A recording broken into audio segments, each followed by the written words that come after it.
हमारे YouTube channel Rajshri music CG को like, share और सब्सक्राइब करना बिल्कुल ना भूलें।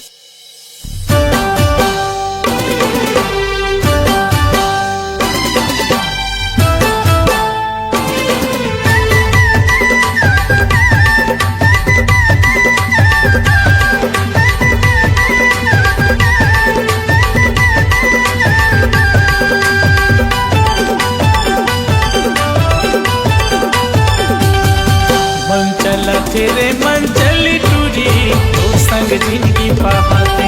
मन चला तेरे मन चली टूरी तो संग जिंदगी बहाते। दीवाना मोला बनाए बैहा मोला बनाए, अरे दीवाना मोला बनाए बैहा मोला बनाए। अरे मन चला तेरे मन चली टूरी तो संग जिंदगी बहाते। मन चला तेरे मन चली टूरी तोर संग जिंदगी बहाते।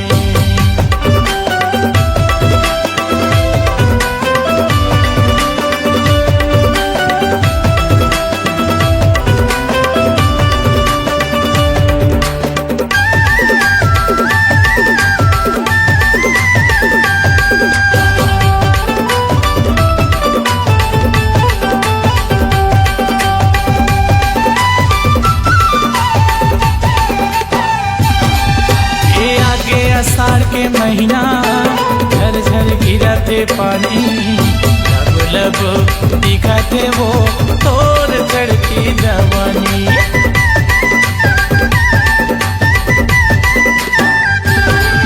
ये आगे आषाढ़ के महीना झर झर गिरते पानी, लब लब दिखाते वो तोर चढ़ती जवानी। लब लब दिखाते वो तोर चढ़ती जवानी। दीवाना मोला बनाए मोहनी मोला खवाए, अरे दीवाना मोला बनाए मोहनी मोला खवाए। अरे मन चला तेरे मन चली टूरी और संग जिंदगी बहाते। मन चला तेरे मन मोहनी टूरी और संग जिंदगी बहाते।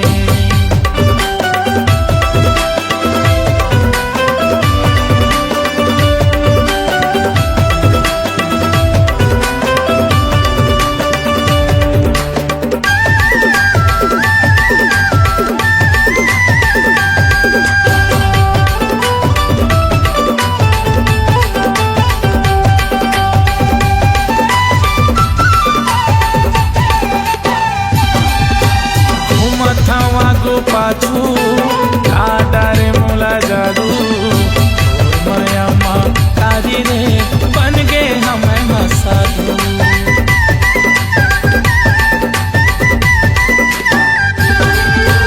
घूमथावा गो पाछू डारे मोला जादू माया माँ तारी रे बन गे हमें हसादू।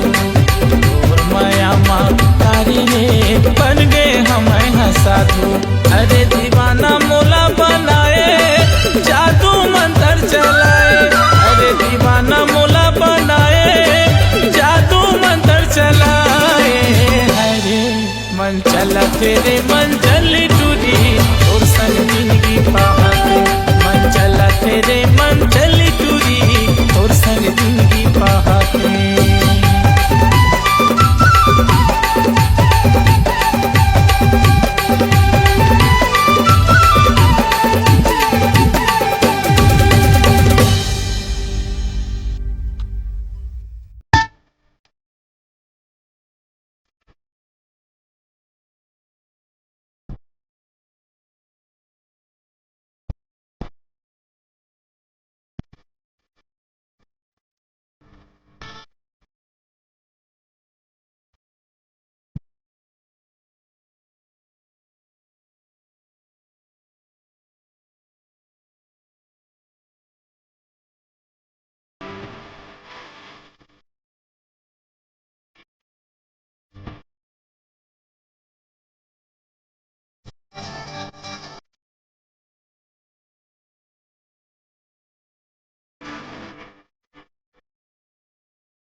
आवाज सुनने वाले, अपने आवाज से पहचान बनाने की ललक और अपना टैलेंट लोगों तक पहुंचाने के लिए आए राजश्री म्यूजिक स्टूडियो, जहां गाने और वीडियो की बेहतरीन रिकॉर्डिंग की जाती है।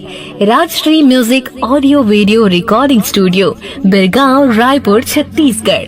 अधिक जानकारी के लिए कॉल करें 8085048130 और 7999776763 पर।